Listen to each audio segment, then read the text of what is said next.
오늘은 성경에서 말하는 회개에 대해서 함께 생각해 보려고 합니다. 우리는 신앙생활을 하면서 회개라는 말을 자주 듣습니다. 회개해야 한다. 죄를 회개하라. 회개하고 하나님께 돌아오라는 말을 많이 듣습니다. 그런데 회개가 무엇인지 물어보면 많은 사람들이 회개를 단순히 죄를 후회하는 것 정도로 생각합니다. 물론 회개 안에는 죄에 대한 슬픔과 후회가 포함될 수 있습니다. 하지만 성경이 말하는 회개는 단순히 마음이 괴로운 상태만을 뜻하지 않습니다. 성경적 회개는 죄를 바라보는 관점이 바뀌고 하나님께로 방향을 돌이키는 것입니다. 단순히 내가 잘못했구나 하고 끝나는 것이 아니라 내가 하나님 앞에서 죄인이구나를 인정하고 그 죄에서 돌이켜 하나님께로 돌아가는 것입니다. 사도행전 3장 19절. 그러므로 너희가 회개하고 돌이켜 너희 죄 없이 함을 받으라.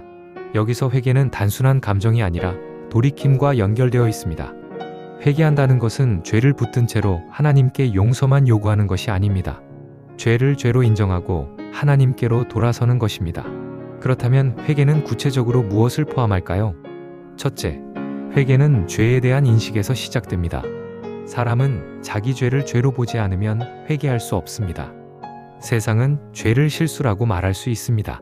환경 탓이라고 말할 수 있습니다. 상처 때문이라고 말할 수 있습니다. 물론 우리의 연약함과 환경은 실제로 영향을 줄 수 있습니다. 하지만 성경은 인간의 문제를 단순히 환경의 문제로만 보지 않습니다. 성경은 인간이 하나님 앞에서 죄인이라고 말합니다. 로마서 3장 23절. 모든 사람이 죄를 범하였음에 하나님의 영광에 이르지 못하더니. 회개는 바로 이 사실을 인정하는 데서 시작됩니다. 나는 괜찮은 사람인데 조금 실수한 것이 아니다. 나는 하나님 앞에서 용서가 필요한 죄인이다. 이 고백이 회개의 출발점입니다. 둘째, 회개는 죄에 대한 슬픔을 포함합니다. 고린도후서 7장 10절. 하나님의 뜻대로 하는 근심은 후회할 것이 없는 구원에 이르게 하는 회개를 이루는 것이요 세상 근심은 사망을 이루는 것이니라. 여기에는 두 종류의 근심이 나옵니다. 하나는 하나님의 뜻대로 하는 근심이고 다른 하나는 세상 근심입니다. 세상 근심은 죄 자체보다 죄의 결과를 더 두려워합니다. 들킨 것이 괴롭고 손해본 것이 억울하고 상황이 불편해서 슬퍼합니다. 하지만 하나님의 뜻대로 하는 근심은 다릅니다. 그것은 내가 하나님 앞에서 죄를 지었다는 사실 때문에 아파하는 마음입니다. 대표적인 예가 다윗입니다. 다윗은 밧세바와의 죄 그리고 우리아를 죽게 만든 죄를 범했습니다. 그 후 나단 선지자의 책망을 들었을 때 다윗은 변명하지 않았습니다. 시편 51편에서 다윗은 이렇게 고백합니다. 내가 주께만 범죄하여 주의 목전에 악을 행하였사오니. 물론 다윗의 죄는 사람에게도 큰 상처를 주었습니다. 하지만 다윗은 죄의 가장 깊은 본질을 알았습니다. 죄는 결국 하나님 앞에서 범한 것입니다. 회개는 이처럼 죄를 가볍게 여기지 않는 마음입니다. 셋째, 회개는 방향의 전환입니다. 성경에서 회개는 단순히 과거를 후회하는 데 머물지 않습니다. 회개는 죄에서 돌이켜 하나님께로 향하는 것입니다. 바울은 데살로니가 성도들이 어떻게 하나님께 돌아왔는지를 이렇게 말합니다. 데살로니가전서 1장 9절. 너희가 어떻게 우상을 버리고 하나님께로 돌아와서 살아계시고 참되신 하나님을 섬기는지. 이 말씀에는 회개의 흐름이 잘 나타납니다. 우상을 버리고 하나님께로 돌아와서 살아계신 하나님을 섬기는 것입니다. 회개는 단순히 이제 나쁜 짓 안 할게요가 아닙니다. 회개는 내가 섬기던 우상에서 돌이켜 참 하나님께로 돌아갑니다 라는 방향 전환입니다. 우상은 꼭 돌이나 나무로 만든 형상만을 말하지 않습니다. 내가 하나님보다 더 의지하는 것, 하나님보다 더 사랑하는 것, 하나님보다 더 두려워하는 것, 하나님보다 내 삶의 중심에 있는 것이 우상이 될 수 있습니다. 회개는 그런 것들에서 돌이켜 하나님을 다시 중심에 모시는 것입니다. 그렇다면 회개는 구원의 조건일까요? 아니면 구원받은 후의 삶에서만 필요한 것일까요? 성경은 회개와 믿음을 서로 분리하지 않습니다. 예수님은 이렇게 말씀하셨습니다. 마가복음 1장 15절. 때가 찼고 하나님의 나라가 가까이 왔으니 회개하고 복음을 믿으라. 여기서 예수님은 회개와 믿음을 함께 말씀하십니다. 회개는 죄와 자기의에서 돌이키는 것이고 믿음은 예수 그리스도를 의지하는 것입니다. 다시 말해 회개는 단순히 죄를 끊어내는 인간의 결심이 아닙니다. 참된 회개는 복음과 연결됩니다. 우리가 죄에서 돌이킬 수 있는 이유는 우리에게 의지할 구주가 계시기 때문입니다.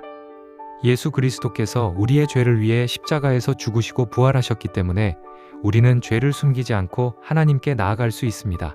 회개는 하나님께 벌 받을까봐 억지로 도망치는 것이 아닙니다. 회개는 그리스도 안에서 죄인을 받아주시는 하나님께 돌아가는 것입니다. 누가복음 15장에 탕자 비유를 생각해 볼 수 있습니다. 탕자는 아버지를 떠나 먼 나라로 갔습니다. 자기 마음대로 살았고 결국 모든 것을 잃었습니다. 그때 그는 스스로 돌이켜 말합니다. 내가 일어나 아버지께 가서 이르기를 아버지, 내가 하늘과 아버지께 죄를 지었사오니. 그리고 실제로 아버지께 돌아갑니다. 그런데 놀라운 것은 아버지의 반응입니다. 아버지는 돌아오는 아들을 멀리서 보고 달려가 안아줍니다.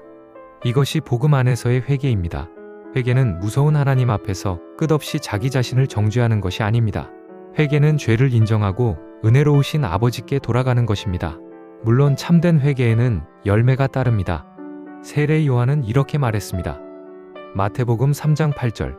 그러므로 회개에 합당한 열매를 맺고. 이 말씀은 우리가 열매로 구원받는다는 뜻이 아닙니다. 하지만 참된 회개는 삶의 방향을 바꿉니다. 회개했다고 말하면서도 죄를 아무렇지 않게 붙들고 있다면 그 회개는 점검이 필요합니다. 회개는 완벽해지는 것이 아닙니다. 하지만 죄를 사랑하던 자리에서 죄와 싸우는 자리로 옮겨가는 것입니다. 성도도 넘어질 수 있습니다. 같은 죄로 반복해서 마음 아파할 수도 있습니다. 그러나 참된 회개는 죄를 합리화하지 않습니다. 다시 하나님께 돌아가게 합니다. 다시 그리스도의 십자가를 붙들게 합니다. 다시 성령의 도우심을 구하게 합니다. 그래서 회개는 신앙생활의 시작에서만 필요한 것이 아닙니다. 회개는 성도의 삶 전체에 필요합니다. 우리는 날마다 하나님 앞에서 자신을 돌아보아야 합니다. 말과 생각과 행동 속에서 하나님을 떠난 부분이 없는지 살펴야 합니다. 그리고 죄를 발견할 때 숨기지 말고 하나님께 나아가야 합니다. 요한일서 1장 9절. 만일 우리가 우리 죄를 자백하면 그는 미쁘시고 의로우사 우리 죄를 사하시며 우리를 모든 불의에서 깨끗하게 하실 것이요. 이 말씀은 회개하는 자에게 큰 위로를 줍니다. 하나님은 죄를 가볍게 여기시는 분이 아닙니다. 그러나 자기 죄를 자백하고 그리스도께 나아오는 자를 외면하지 않으십니다. 정리하겠습니다. 회개는 단순한 후회가 아닙니다. 회개는 죄를 죄로 인정하고 하나님께로 방향을 돌이키는 것입니다. 회개는 복음과 분리되지 않습니다. 우리는 예수 그리스도의 십자가와 부활 때문에 하나님께 돌아갈 수 있습니다. 그리고 참된 회개는 삶의 열매로 나타납니다. 오늘의 한 문장은 이것입니다. 회개는 죄책감 속에 머무는 것이 아니라 죄에서 돌이켜 그리스도 안에서 하나님께 돌아가는 것입니다.